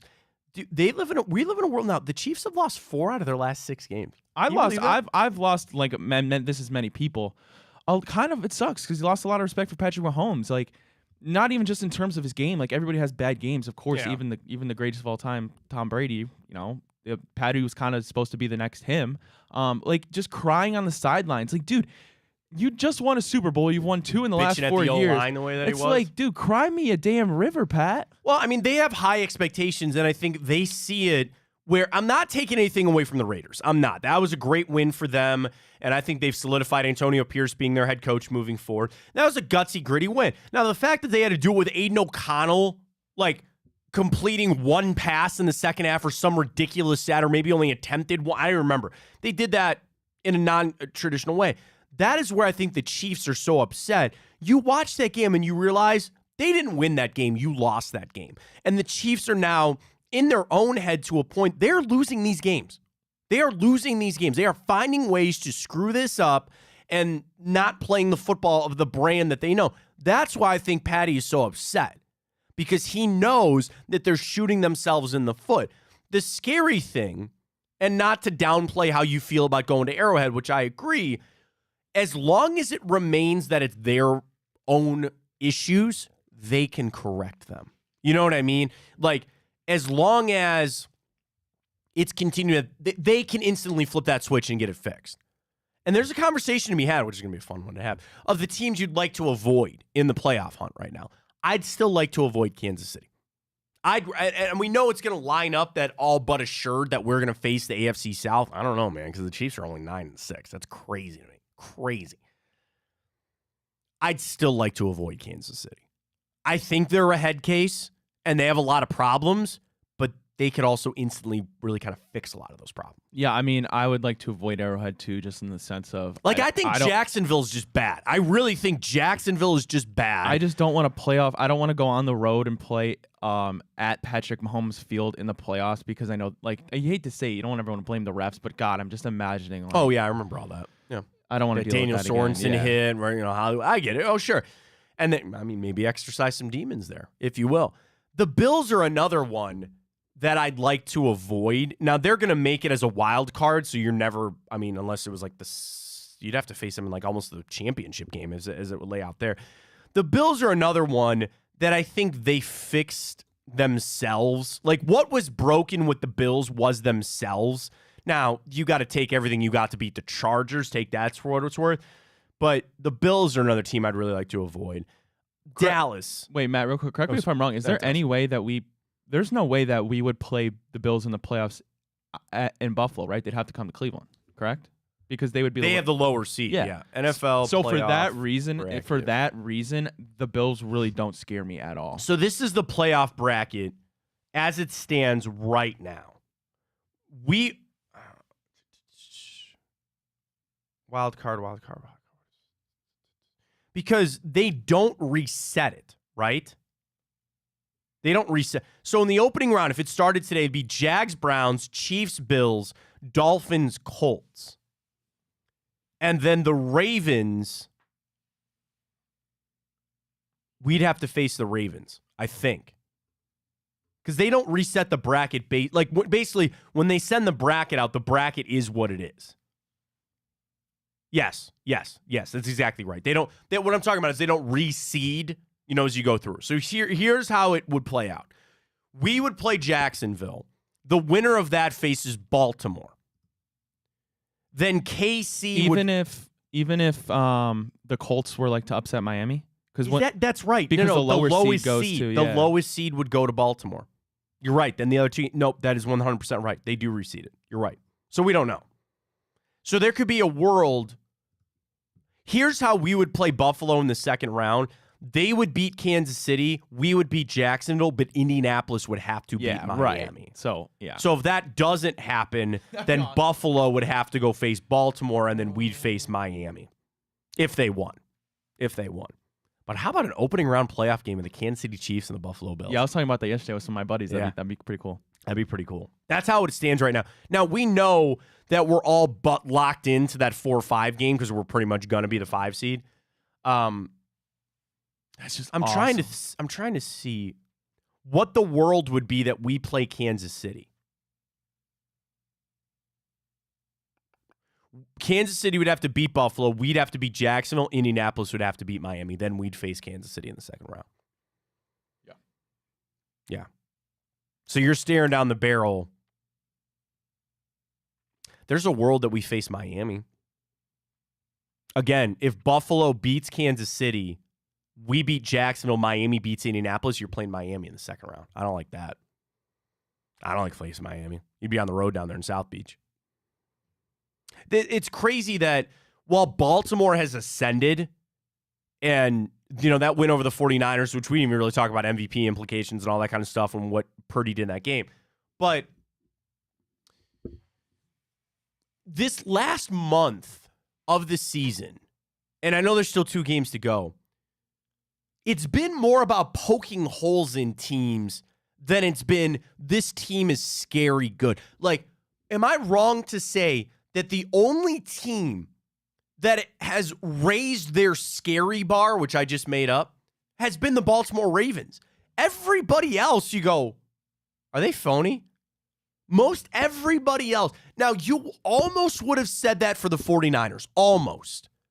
And then they lay that egg on Monday Night Football. So if you still want to believe in the 49ers, fine. But Dallas does not look. Philadelphia is certainly not. We know not Kansas City. I mean, I can maybe make the case on Buffalo. The Cleveland Browns have raised their scary level. I mean, that is the team I'm selling short right there is the Browns. Yeah, well, yeah. They're the team that's selling. Of all the teams over the last month, the 2 that have raised their scary bar, as I've dubbed it, are the Browns and the Ravens. Everybody else, you're like, I don't know if they're quite who we thought they were. I'd argue the Browns more than the Ravens, maybe. Yeah. Maybe even more than the Ravens. I'd argue that really my true belief, this isn't even just me being a homer. I think the Browns are the 3rd best team in the NFL behind the Ravens and the 49ers. Okay. Well, because when you look at it, okay, you go to the NFC, you have the Eagles, who clearly aren't what we thought they were. Then you go to the Cowboys. They're probably the next best team in that. Okay, they're just like the Dolphins, right? If they're not at home, they don't scare me one bit. But then you go even further than it, right? Okay, Miami in the AFC, probably many people the second best team in the AFC behind the Ravens.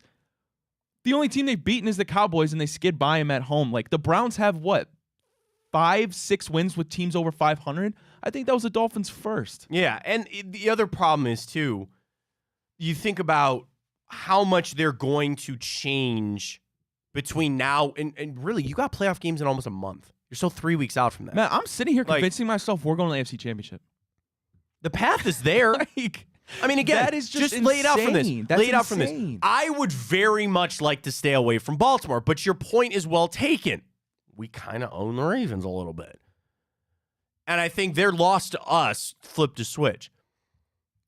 Do this on Super Wild Card Weekend. Become a Bills and Colts fan. Because if they can get a win and they have to go to Baltimore, whichever other team loses, you're talking about going to Kansas City or Miami, you kind of talk yourself into a win there.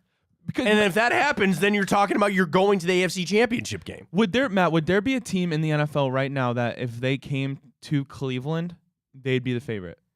Baltimore. You think Baltimore would still be the favorite? Yes. Baltimore, San Francisco, Detroit. You think Detroit would be? No. Yep. I don't think so. Yep. No. Here are the locks. And I'm just coming from this. We got to remember this is how Vegas goes. Yeah. If you're talking about a playoff game here at home, Baltimore would be favored. Miami would be favored. San Francisco would be favored. I think Detroit and Dallas would be favored. Not by a lot. No, Dallas, no way. No. And I'm having a hard time buying Detroit. And I almost make the case for Philly, too. Because you got to remember, it's not just about the teams. Yeah. It's about how people are going to bet. And the vast majority of casual fans, they look at the Browns and they wait for this to blow up. They're waiting for this to implode. That there is no way that they can keep doing what they're doing with Joe Flacco and piecing together everything else. That is a giant factor in this. And, you know, to your point about, like, let's just talk about the better teams, right? San Francisco's still better. Baltimore is still better. Detroit is still better. I still think Philly is better. I do. Then Cleveland? Yes. No. Yes. No. Yes. No. Neither is Detroit. Detroit, absolutely not. And Miami. I'd even argue not even Miami. I mean, they've made it a conversation. I'm all for that. No, They've made it a conversation. Miami's fine. Detroit, no. No way. That is the other thing. That these teams, you literally do not know what you're getting on a Sunday. You don't know which team is going to show up. Are you going to get your turnover-prone Josh Allen again? Is it going to be what the offense is without potentially now Jalen Waddle, and you were missing Tyreek Hill there for Miami? Baltimore's the sneaky one, where you sit there and you go, how the hell are they doing that? And Lamar had a good game. I go back to Monday. I say the San Francisco 49ers, just they choked. They choked bad. Baltimore's defense is elite and scary. I get that. You know, Philly, right, it's still not out of the realm that Philly, with all of that talent, shows up and gets back to the Super Bowl. It seems very improbable at this point. I was a big Philly guy, too, saying, like, I don't care if they got close wins. But right, let me do this. What I've seen the last couple weeks, and you did almost lose to almost lost to the Giants. You let them come back with Tyrod Taylor. Like, I mean, let me ask you this. No, go for it. I'm going to require you to make a selection here. Okay. Between Dallas, Philly, Kansas City, and Buffalo, you are required to place a Super Bowl winning bet on Dallas, Philly, Kansas City, or Buffalo. Who would you pick? Dallas, Philly, Kansas City, Buffalo. Okay, well, I see. This is why it sucks, because I'm instantly just not picking the Cowboys, because if they're not at home, I'm not picking them. Fine. Buffalo, no. That's my point. You're going back to KC or Philly. And I'm not going to KC. Yeah, I'd go Philly right. too. I would too. Yeah, I'll go Philly. Yeah, So I'll go Philly. Like, and that's me taking out the favorites, the proverbial favorites. Like, I forced you to pick one of those four. Well taken, but that's what I'm saying is you still have some semi-belief that Philly can turn that around. All right, let me do this. Well, I guess you kind of did the ordering here. But Dallas, Philly, Kansas City, Buffalo, the one team that you would guarantee your house on that they're not going to the Super Bowl. My answer might shock you. Between KC, Buffalo, Philly, and Dallas. One of those teams, you have to bet your house that they will not go to the Super Bowl.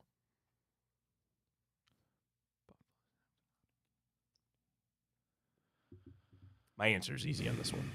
I would say, I would say Buffalo. Kansas City. I figured you were going to say Kansas City. But I'm going to say Buffalo because I think even if Buffalo wins. Put my bottom dollar on it. Okay. Well, like Buffalo, they're just playing better. Like if they played tomorrow, I would think Buffalo would beat Kansas City, right? They would. That would be where my money would go. Be very close. Given that they already beat them in Arrowhead this season, I feel pretty confident, which again goes back to the Browns seeding on where they play out. I feel pretty damn confident that Kansas City's not going to make it. There's no way.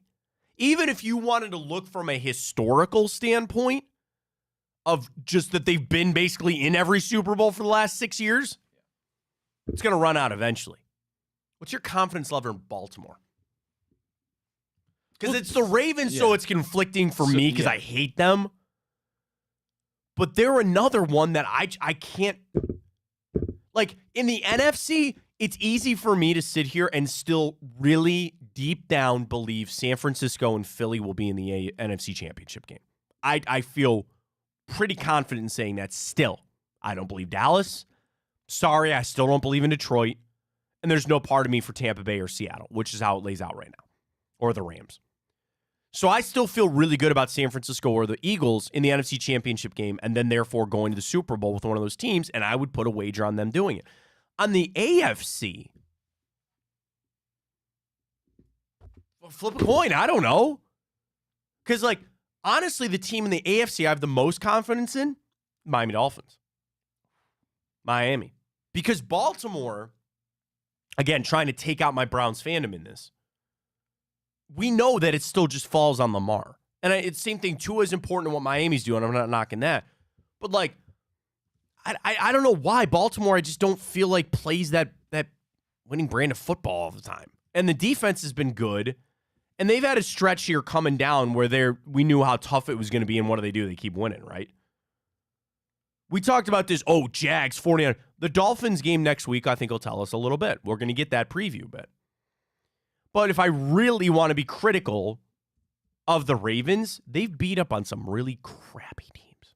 They've beat some really bad teams. Now, what Monday did was they went out and beat the best team in football and shellacked them.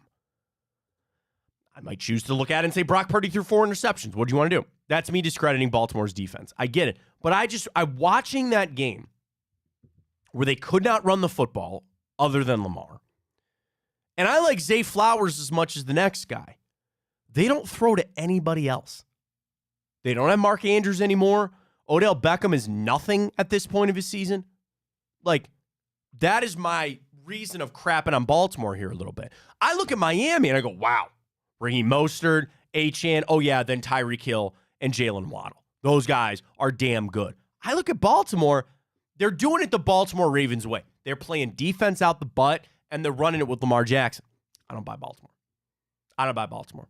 So my confidence level of teams, the Browns are one of them, not number one. But they're up there because they're playing their best football right now. I'm crapping on Baltimore while they're playing winning football. I can't buy it. I buy Miami, I buy San Francisco, and I'm still buying Philly. The Philly one is the one that I know you can't get over for some reason. And honestly, I'm not even that big on Miami either. The only team that you could convince me personally that you could say is better than the Browns, which is just insane. Let's just take a step back. Sure. Because that's just an insane statement for me to even begin like that, given what has transpired this season. Like, that in itself is just amazing. That being said, the Ravens are really the only team that you could sit here and convince me that I truly think are better. And the reason I say that is if you took all these teams, like you said, the playoffs, you don't know what team you're going to get, right? Mm-hmm. That's just how football works. If you took all these AFC contenders and you had them at their peak, they played at their peak, I could argue that the Browns' peak is greater than all the other AFC teams, like what we've seen with that defense. I mean, I think the thing is... Here's what I think. It's when you fall back to who's going to win you these games. And if you can look at teams like the 49ers, and I still think Philly, and I still think Miami, there's a couple of different guys. And again, it all starts with the quarterbacks. I understand that. But you look at different, like, all right, they have this built in, they have this built in. The issue that I think a lot of people outside of Cleveland would be is, well, how are you doing this? And the same thing goes for Baltimore. Well, how are you going to do this if you don't have the horses? That's my thing. is I'm all drunk on how many guys, how many offensive weapons do you have? And do you have enough to go up against the likes of some of these premier teams that have 4 or 5 guys that are just throttling teams? Not everybody's got that. Dallas doesn't have that. Not at all. That's probably why I'm down on them a little bit. Philly, that is my key thing. The 3 teams that I feel the most confident in are the teams that have the most. The 49ers, the Eagles, and the Dolphins. They have the most. And defensively, I'm discrediting that a little bit. I'm just talking about offensive guys. But it's no coincidence for me, and I know I'm probably faulty in my thinking of that. I should probably watch the games a little bit, and for the games themselves, not get drunk on that. But that's what I continue to look at. You need the horses to get you to the playoffs and win it on out. I'm going to go with the teams that have the most. Just hoping that 2 or 3 of those guys show up, because one won't. Not everybody's going to have that monster game, and who else are you going to turn to? That's why I'm down on Baltimore. That's why I'm down on Dallas. Browns are right in the thick of it, though. And you're right. You can make the case against almost anybody in the AFC that you could take them down. You own Baltimore. KC is a head case. Miami, scary a little, but you can beat them. And Buffalo. They only do it for Josh Allen. You see the stat this morning? Josh Allen's accounted for 83% of their touchdowns. Yeah. 83%. How long does that keep going? How long are they going to figure that out? We'll have to see. All right, you want to do mailbag before we get a break and do time hop coming up? Let's do it. All right, so Dan Graziano and Jeremy Fowler. Number 1, their bold playoff prediction. Dan Graziano, the Jags are going to miss the playoffs. Trevor Lawrence hurt. Might not play this weekend. We'll see. Jeremy Fowler says his bold prediction is that the Packers are going to sneak in to the playoffs. Maybe take that spot from the Vikings? The playoffs started today. Your wild cards are Dallas, the Rams, and Seattle. Can you believe that? The NFC West gets 3 in. That's crazy. How about the Rams could cause some noise? They could. I mean, they got it there in Seattle. That was a massive win for them to keep things alive. So that's fair. Packers, talked about that. All right, next up from Dan Graziano and Jeremy Fowler. Which player has the most on the line over the final 2 weeks of the season? Jeremy Fowler says Justin Fields. But, Bears are going to have the number 1 pick. Caleb Williams will be there. Can he prove that he is the guy? That's going to be the mounting question all offseason with Chicago.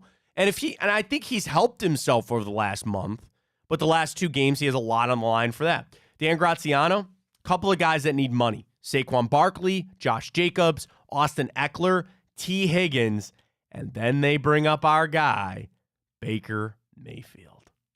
He's got a lot to prove here in the final couple of weeks. He's on a 1-year deal. They want him to stay in Tampa Bay. I think he's going to get that extension, but there are quite a few guys that need to prove things out there on a deal. If you had to sign one of the running backs, Barkley, Jacobs, or Eckler, which one would you sign? Oh, that's not even close. Barkley. Yes. That's not even close. Same. I agree. Yeah. Completely. What was I about to say? Who is the guy we're talking about for the running backs? That need to make money? Oh, Yeah. Justin Fields. Yeah, Oh, no, not make money, but the the decision Justin is Fields thing. Yeah. What would you do, Matt? Would you if you were Fields. the GM? I agree. Fields. I agree. Like, take Marvin Harrison. and I know Fields has to get paid, but Yeah. I've seen get paid more quickly than Caleb Williams. Because here's your debate on Justin Fields or Caleb Williams, right?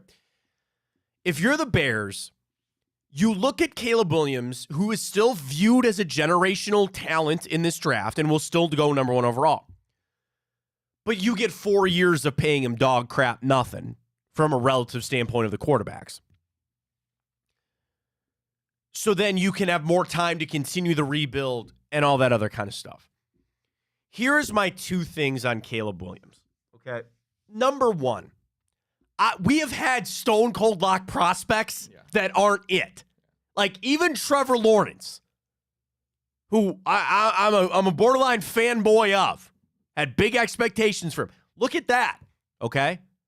So you got to have the most guaranteed guy. So why not go with Justin Fields, who you have seen do it and know can do it on an NFL stage? That's number 1. And number 2, it would not be lost on me of how Caleb Williams has handled himself. And I'm not going to go to your team. They got him on social media liking tweets about not going to the Bears. I saw that. And you might be telling me that that's trivial and that's stupid and you need to find guys that just play. And I know in the NFL, you turn a blind eye to some things. I understand that. But I'd sit down with him on the combine and I'd look him straight in the eye, man to man, and go, what's that bullshit? What is that? Seriously. And I'll tell you this too. The response would tell me a lot. Because if you're in the room with us now and I was just kidding. That's not that big of a deal. I'd actually go, well, you're not going to stand by what you say. Now you double down on that and go, yeah, I don't want to play for the Bears. Then your decision is made. Like that has to factor in. Again, I'm not the GM. I'm not Ryan Poles. They're in Chicago. I'd go with Fields. Why would you not? I agree. Why would you not? And trade away that pick and fall down to 3 or 4. And yeah, go ahead and take, hopefully Marvin Harrison will be there. Or take anybody out. Malik Neighbors, take anybody, right? Offensive line help. They need that bad. Do that. I agree. That's what I would do. But will they? Here's the thing. You want me to call my shot? Yeah. Call my shot. They will keep Justin Fields, and they're drumming up the threat of taking Caleb Williams to get somebody to trade up there. I think that's what's going to happen. I'm calling my shot. Caleb Williams will go somewhere else. And in fact, if I was the Bears, you know what I would do? Draft him, then trade him. Right? Can you do that in the NFL? I think you can. Like in the NBA, how you draft guys, they never even play it down. Yeah, I don't know. Trade them away. I don't know. Or just trade the pick away. You buy yourself more time, but hold out. Literally hold out. And even if you draft Caleb, again, no GM wants to do that, but you draft him and hold. Caleb Williams, I feel pretty confident saying this. He's not going to play with the Chicago Bears. I think he's going to play somewhere else. I'd trade it away if I was him. All right, next up, Graziano Fowler. Over-under and head coaching jobs that'll be open this season. So let's count the ones that we know already. Raiders, Panthers, and Chargers. We are all but assured that Washington will have an opening. We're all but assured that the Patriots will have an opening. That's 5. Now, as Graziano writes, Woody Johnson said Robert Saleh will be back, so he's out. I think on the hot seat could be Mike Vrabel in Tennessee. Maybe Matt Eberflus. Maybe Matt Eberflus. I've been on record saying I think Pete Carroll retires. So that's one there. But also, you scratch one off that list, the Raiders will be hiring Antonio Pierce as their full-time head coach. Matt, what about the Steelers? Graziano writes about that. He says, I don't buy that Mike Tomlin is in trouble in Pittsburgh. Fowler, I'm not buying the Tomlin smoke either. The most of the vitriol is from the people in Pittsburgh who have wanted to move on for years. Yeah. So, yeah. They both bring up Eberflus, who think that he will survive this. So the over-under is 7. Here are the other teams that they bring up. It wouldn't shock me if Tampa Bay, Todd Bowles. I was going to say that. Atlanta, Arthur Smith. Yeah, for sure. And New Orleans, Dennis Allen. It would not shock Fowler if all 3 of those guys kept their jobs. I think one of those 3 will be out. And especially, I think Todd Bowles is actually semi-safe in Tampa. I do. I think it's New Orleans or Atlanta. If you choke that away and you don't make the playoffs, I think it's Dennis Allen. I really do think it's Dennis Allen down there in New Orleans. And then Mike McCarthy. Fowler writes, McCarthy's fate could hinge on the playoffs. He's built a lot of goodwill, but that can't be discounted either. Graziano, Dallas is interesting. You do hear people outside the organization speculating that McCarthy could be in trouble if the Cowboys don't make a deep playoff run, but I don't get that sense from McCarthy himself. Or I'm sorry, Dallas themselves, the Cowboys. I don't think McCarthy. I think he's going to stay there. So if we had to pick our list right now, and Fowler, by the way, says that Antonio Pierce is going to keep that job. So here are the openings for us that we know. The Chargers and Panthers. Okay. Harbaugh. Going to take one of those 2 jobs. I think it'd be the Chargers. I think Vrabel goes there, but we'll see. So there's those 2. Washington, New England. I think Seattle. I think New Orleans. I know I'm missing one. Oh, Tennessee. I think Vrabel's going to leave Tennessee. Yeah, I don't think this guy will get canned by any means. I'd be a little bit surprised, but I also think his seat certainly is warm as Brian Dable in New York. I don't think they'll, especially given he got Coach of the Year. No, and you get Daniel Jones back. Yeah, he gets one more year. I believe I think he gets one more. I think he gets one more. Now next year, that's a different conversation to be had, because the death sentence was Daniel Jones. That the death sentence of that contract has been that. So I think he'll get one more year. I think Zach Taylor's safe. I don't think Mike Tomlin's going anywhere. I agree with that. I think Harbaugh's good. I'm talking about our division. Matt, I don't. Things have been trending up, so it looks like it won't happen. However, Doug Peterson? No. Sean McDermott. Oh yeah, I know that was kind of my famous call there. It was honestly a popular call before they turned things around. And I guess like my take of, no, I said Buffalo's going to miss the playoffs. That's not going to happen. They're going to make it. But my take of them having a big downturn this year kind of hit a little bit. Yeah, McDermott could be an easy one. The thing is that his decisions have worked.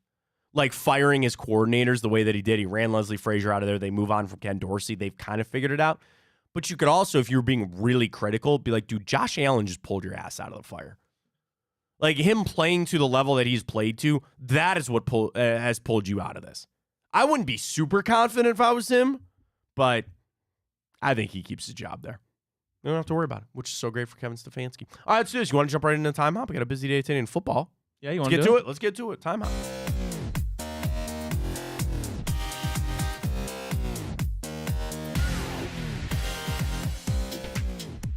All right, a little post-Christmas action, the 27th of December. Dude, can you believe that we are just days away from 2024? Time flies. This year has been insane. But anyway, let's get to it. If you're new to the show, first off, welcome. We do this every morning. We go back this day in history and tell you what happened. Sports, non-sports, no movies for you today. Nobody releases movies around the holidays, so it is what it is. But nonetheless, let's get to it, including this day, 2020. Browns fall to the New York Jets 23-16.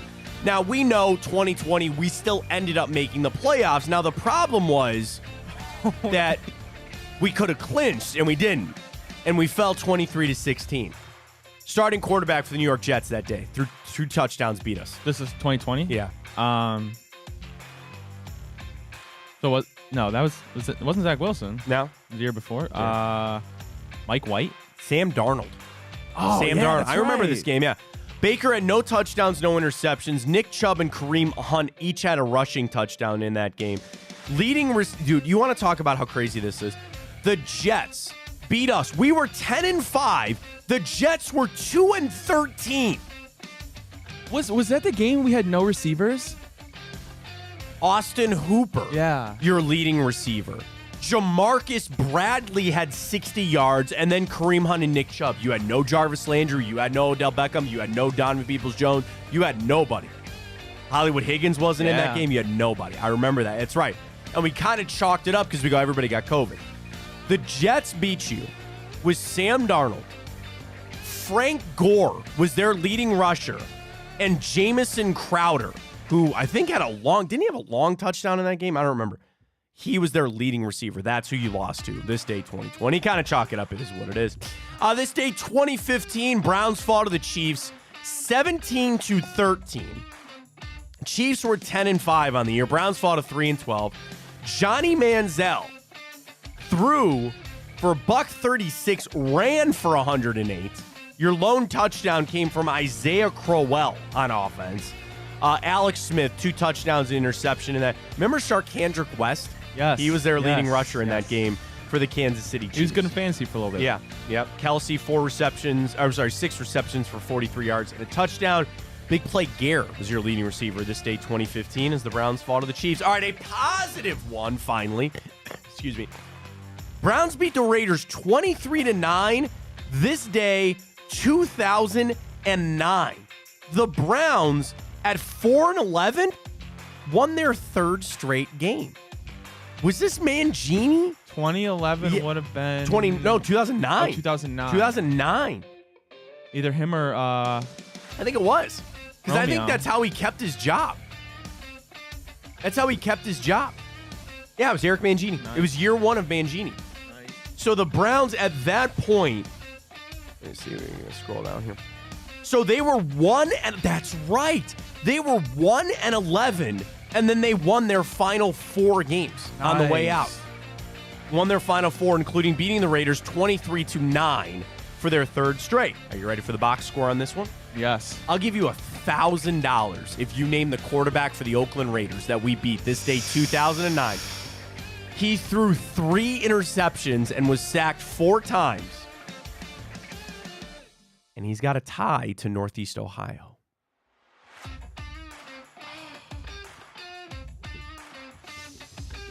A tie. So he's from Northeast Ohio. Okay.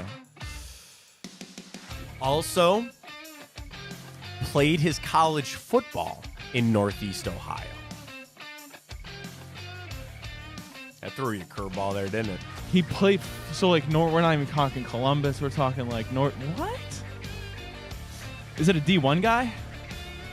So okay. I would insert a joke about this team not really deserving to be in Division I college football anymore, but No. No. what college are you thinking of? James Madison? No. No, Northeast Ohio. Oh, I mean John Carroll. Not That's what I John meant. Carroll. Well, they're D3. Oh, This yeah, is that's a true. legitimate D1 Oh. program, but they don't really deserve to be a D1 program because they're really not. Kent State? Close. The other one. What's the other one? In North. What's the other one? You can't even think of them because they're so bad at D1 football. Who's Kent's rival? I don't know. Who is Kent's rival? Akron? Oh, Akron. Akron. Okay, I didn't know they were the rivals. Akron. I'm not a big Mac guy. I don't know too much about the Mac. I could not tell you a single quarterback that ever played football at Akron.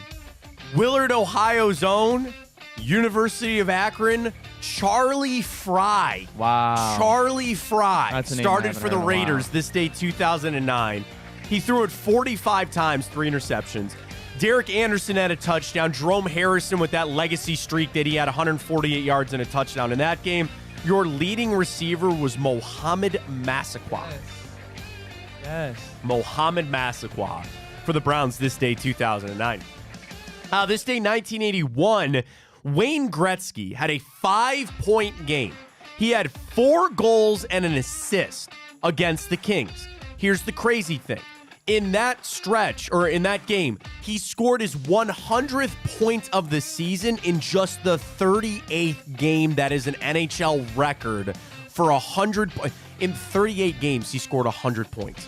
Yeah, that's like almost 3 Almost 3 points a game. That's insane. And I know Gretzky, I actually just watched a video of him, and he was talking about when he passed Gordie Howe. And because Ovechkin's on his heel for goals. And can I be honest with you? I kind of hope he doesn't get it. Like, I want Gretzky to stand the test of time, and I know he will. And Gretzky said he felt he was sad. He was disappointed that he had to pass Mr. Hockey. And his dad said, he goes, think about the excitement that Gordie has for you to do it. Just keep that same energy when somebody passes you. That was his line to Wayne. He's a great one. Obviously, he's the best of all time. But again, 38 games to score 100 points. That is absolutely insane. He did it this day 1981. This day 1974. First of 2 for Archie Griffin. He wins the Heisman this day 74. I feel pretty confident saying this. They won't ever have another 2-time Heisman Trophy winner. The Heisman, they don't want another 2-time Heisman Trophy winner. They don't. Now, you could have, I guess I say that, I think it's a 2-front war. Number one, you would have to do something so insanely incredible in your second season to basically beat over the head the Heisman voters that you deserve it. And also, with the transfer portal and with guys leaving and all that, I think Arch's 2 Heismans are pretty safe. He won the first of 2 this day, 1974. Next up, this day, 1964, a championship for your Cleveland Browns. They beat the Baltimore Colts 27-0 to win Cleveland's last championship prior to the Cavs in 16.